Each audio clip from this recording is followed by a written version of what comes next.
Hi. What do you got? Gausman, first of all, 11 hits, but only that one run allowed when he left the game. How impressive? Yeah, there weren't that. You know, there were some balls that, well, hits are hits. But I didn't think that. Thought he was a little unlucky tonight with some stuff. But anyway, that's why we gave him an extra day coming out of that 9-inning outing, and he seemed to respond well to that. We have the opportunity next time, also. So. Glad we did. Gauze was good again, and that was, you could tell he had a good feel early on, was carrying a good fastball, had good command of all speed pitches, had another good defensive game behind him. Scope made a couple good plays. Chance made a great play on a bunt. Trey made a great play leading off the game, really hard play. So there's some of the things that we're starting to do some now that's been helpful.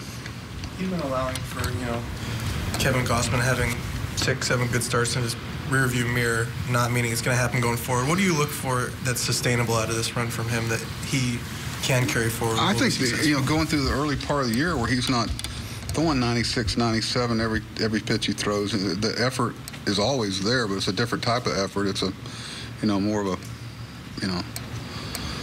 pitcher mentality instead of a thrower. He adds and subtracts now, and he made some good pitches on the inner half of the plate, on both sides of the plate. I mean, you look at his strike-to-ball ratio, it was almost too good.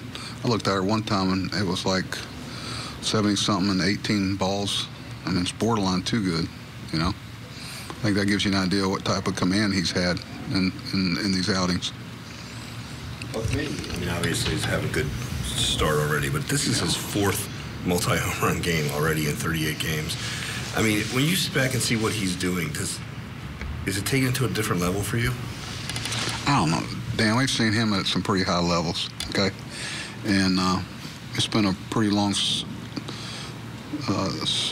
it's been sustained for a long time. I don't know if there's such a thing as cessation. What is there?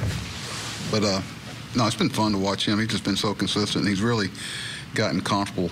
Not that he wasn't, but shortstop is his clock, and I think you can tell that the comfort zone and the familiarity with Jonathan there has made him a lot more not confident, but just the known of where John is and where he's going to be, and the tempo at which the middle of the diamond's played has made him look a lot more comfortable defensively too. Not that he wasn't.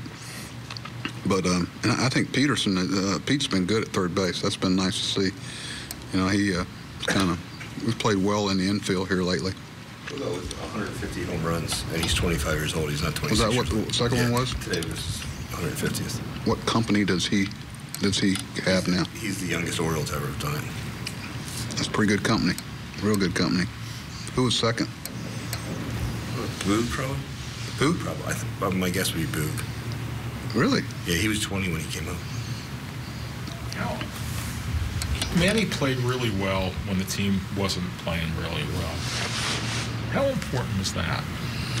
Well, I think I said I knew how, not that he hasn't been before, Manny knew that he was going to be asked to bring a lot of things to the table, and I think he took that as a real confidence that we have in him with going back to his original and comfort zone position, even though he looked pretty comfortable at third too, don't get me wrong, but I think he had a lot of responsibility that he knew he was going to have, and he really welcomed it and embraced it, so to speak. And I think it's a real good sign of maturity. Look, you guys have scored 20 runs over the past 2 games, and maybe it has something to do with Scope and Trumbo being back. You never used the injuries as an excuse, but certainly the lineup's a lot more powerful. Yeah, I mean, anytime you can keep pressure on guys, and Chris had a couple of hits tonight, and just keep putting people on base and keep the pressure on them.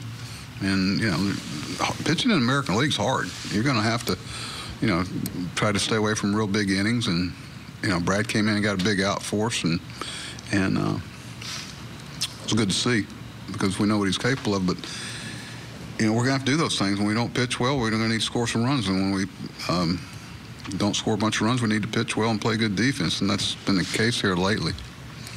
But, I think we've always had that potential, especially when we get, guys like Mark and Jonathan back.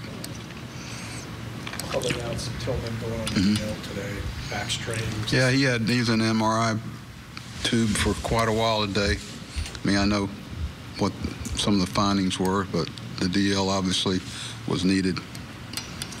So, you know, we activated Yak. David Hess is going to start game 1 tomorrow. I know they're starting Andreezy now. I thought they might start Banda, but I think they changed with what they got tonight. So you got Andreezy in game 2 and Hess for us in game 1. You were somewhat concerned about the 3.5 days rest or whatever with David Hess. What was the decision making? Probably 80 pitches. Didn't have a work day. We prepared for it, and we also have Yacobonis here. You know, so we also have get a Rojo back. And probably have Mike Wright back. We should have plenty to cover him. So I'm hoping that you know. I don't really look at it as 3.5 days. I look at it as 3, to be frank. You know, it's how many times have you slept? And it's, you know, let's face it, it's a 3 o'clock game tomorrow. It's not 10:30, but it's not 7. Will there be like a pitch count limit or something on him? Yes and no. You know, I'll see how Tampa feels for him. You know, he's going to have a lot of adrenaline going. We brought him over, and he was in the locker room during the game. We're allowed to do that. Not on the. I want him to get acclimated and. You know, he's been here before, not at home. May have been the last time he was here was when I met him and his family on draft day. He was, I told Dan at the time, he was, not that the others weren't impressive, but his whole demeanor and everything I thought was pretty impressive in that group. So that part, he's pitching as well as anybody down there.